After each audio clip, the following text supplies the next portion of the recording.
For me, internal medicine was always really hard. And it involves pretty much every part of your body.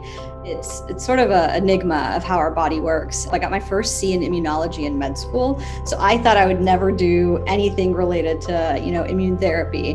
But when something's hard, I actually like learning about it more. I ended up seeing a lot of myeloma patients, and I worked at a community hospital or county hospital where we didn't have as much options for our patients, and the myeloma patients were just diagnosing them was very hard sometimes.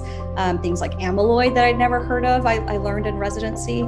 And the fact that it wasn't curable for the majority of patients. We talk about cancer and learning, diagnosing people sooner, et cetera, and we can cure people. But in myeloma, you get better outcomes, but I still can't get rid of the whole thing, right? And so that really pushed me into saying, okay, what is it? Why can't we do this? How do we make it better? And sort of that's why from day one of fellowship, I knew I was going to do multiple myeloma.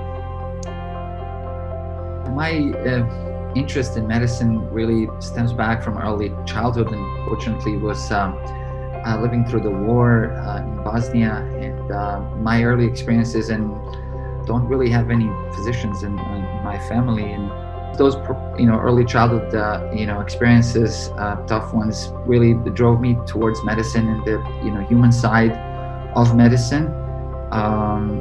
And when it comes to myeloma, well, it was really inspiration I took from my main mentor and doctor that I learned everything about myeloma from, which is Dr. Orlovsky, who's been the mentor to both Dr. Patel and myself. And, I was always interested in malignant hematology, meaning blood cancers, and in fact did many years of work in leukemias and was going to be a leukemia doctor.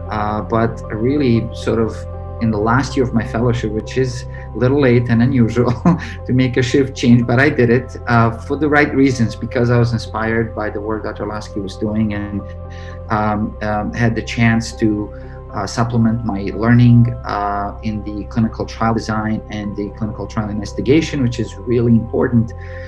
In fact, in one of the earliest recorded trials, in medicine was about a trial in myeloma. So that's sort of my story about medicine and myeloma.